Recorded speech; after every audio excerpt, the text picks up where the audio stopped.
Hi everyone, I'm Lauren Malhoit. I'm a technical marketing engineer with Cisco in the NCMA BU. And today we're going to be talking about Tetration, kind of a new product we just released, a few weeks ago, I guess. Now, Tetration was built from the ground up, and it was designed to help IT teams with their basic problem of not being able to design automated networks based on application requirements, right?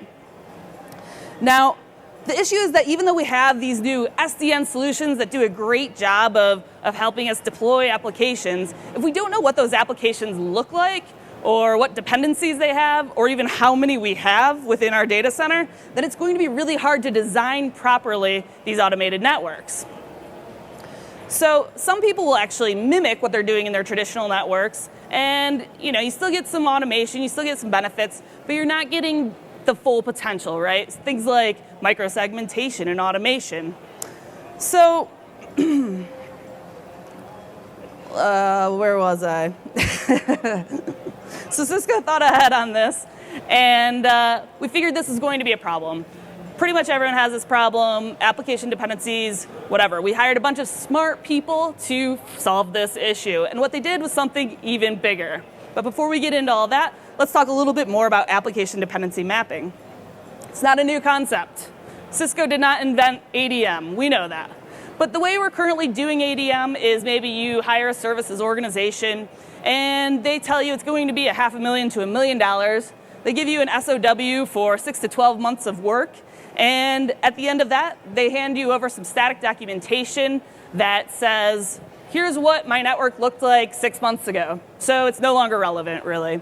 Now you can keep that cycle going and pay them a lot of money, but this was the problem that Cisco set out to solve. So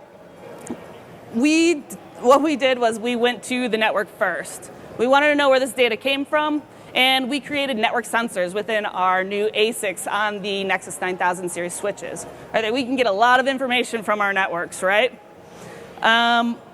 This doesn't give us the whole picture though, does it? We need to get closer to the application. So what we did was we created these host sensors. Now, they're basically agents that you can put on either your bare metal server or you can put it on a VM, etc. And it's going to gather things about your application, maybe service information, login information, stuff like that. We can also put sensors in third-party tools, Active Directory, DHCP, CMDBs, what have you. We get a pretty clear picture at this point what our environment looks like and what our applications look like. We're feeding all of this information into our Tetration appliance. Now, what does this sound like to you? Obviously, it's a big data issue, right?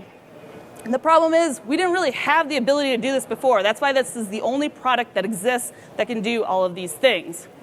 Now, we talked about 6 to 12 months doing current ADM stuff. We can do 5 minutes. All we need is 5 minutes to collect this data and give you usable, actionable data. Now that's pretty nice. So on top of that, like I said, we don't just do application dependency mapping. There's actually like 5 incredible use cases that we can do here. Now first I talked about ADM already, that automated application dependency mapping. Now think about it this way. This is always going to be running in your environment. So we're always going to have up-to-date information on this dependency mapping. Beyond that, we also have automated whitelist policy generation. Now, what's cool here is I can literally run Tetration in my environment. It will spit out, for lack of better terms, everything that you can allow or block within your data center. Now, think about it this way. If we have thousands of firewall rules in our data center already, and we don't know what half of them do, how are we going to make it so that we know what the firewall rules in the east to west traffic firewalls are doing, in our distributed firewalls, our non-perimeter firewalls? So this will help with that. We can easily just use Tetration, figure it out, put in the rules, and we're all set. It also helps with policy compliance and auditing. Now, this is a big headache. I probably said compliance and auditing, and half of you rolled your eyes, but it's a necessary evil, right? When we're using our credit card somewhere, we want to know that they're PCI compliant. So how does this work today? An auditor comes out, they have certain legal guidelines that we have to match up to, be compliant with, and they do that by looking at our firewall rules or our ACLs. And they see, check, check, check, we're compliant. All the firewall rules that need to be there are there. But the problem is, what if the developer got sick of every time we made an infrastructure change that they just coded around it, did a workaround? This happens. So the auditor didn't know that we're doing this. We didn't even know. The infrastructure ops people didn't know that this was happening. But that's a vulnerability within our network. Tetration can find that. Again, we're using all three of those methods of collecting data from the network, the host sensors, and the third-party sensors. And so we have a pretty clear picture if something like that is happening. This will make your security teams pretty happy, I imagine, as well. And while we're complaining about security teams, let's talk about why they like to use their favorite word, which is what? No, right? So why are they always saying no? Because they are thinking we're going to implement some sort of policy change or add a policy, add a rule, something like that. And generally, it's kind of a best guess scenario of what's going to happen. We'll create a maintenance window. We'll run this change. We'll call our application owners or our SMEs and say, hey, is the application up and running? Is everything working on your end? And they'll either say no, and we'll roll back the change and then probably put it on the back burner for like 6 to 12 months, or never do it again. Or maybe it looks like it works. So we let it ride. The next day, Monday morning, customers can't get into your application. That's a problem, right? Security people don't want to see that. Network people don't want to see that. No one wants to deal with it. With Tetration, we can actually run these policy simulators. And we put into play a policy. It'll run it against the historic data that we've been collecting for however long now. Maybe a year, maybe more of data that we can contain within this big data appliance. And it will tell us an impact assessment, whether this worked. What will it affect? Will everything still run as it should or better? And then we can, with more confidence, implement those policy changes. Now, I'm not saying get rid of your maintenance window, but we can do it with a lot more confidence. Finally, the last use case is a little more reactionary. We're talking about forensics here.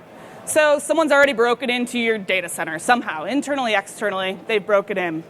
And what we need to do is, kind of like the CSI team, we need to figure out who the culprit is and what all it's affected. How serious is this? Think back a couple of years to Sony Pictures being hacked, right? They spent $20 million just trying to figure out who it was. This wasn't for adding preventative security, nothing like that. This was figuring out just who the culprit was, and they just figured it out like 3 or 4 months ago. So this is years and years. So with Tetration, what we can do is, like I said, we're holding on to a year or more worth of data. And we can do sort of like DVR or TiVo functionality, roll back those flows. And by the way, we're not sampling data. Tetration is going through every single flow in your data center at line rate also. So we're going through every single flow. We can replay it, DVR style, hand that over to the FBI for immediate action. So not only have we solved our problem, we've saved millions of dollars, and our customers are probably resting a little more easily too. There's literally not another product around that could do all of these things. Sure, there are some things that exist. ADM obviously exists, things like NetFlow. But we're not doing any sampling of data. We're getting every single flow in our network.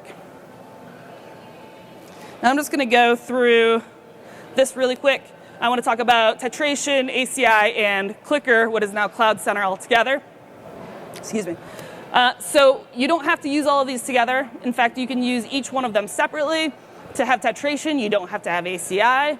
To have Clicker, you don't have to have ACI, et cetera, et cetera. But what you can do is do that application dependency mapping that we talked about with Tetration. And we can either just directly create application profiles on-prem with our ACI network, or even better, we can deploy these application profiles to Cloud Center. And Cloud Center, what that will do is, with that one application profile, we can deploy to AWS, to Azure, to like 20 different public clouds that we support currently, and we're always adding to that list. Or we can deploy on-prem to our ACI and VMware environments. So, you don't have to use them all together, but they do work really well together.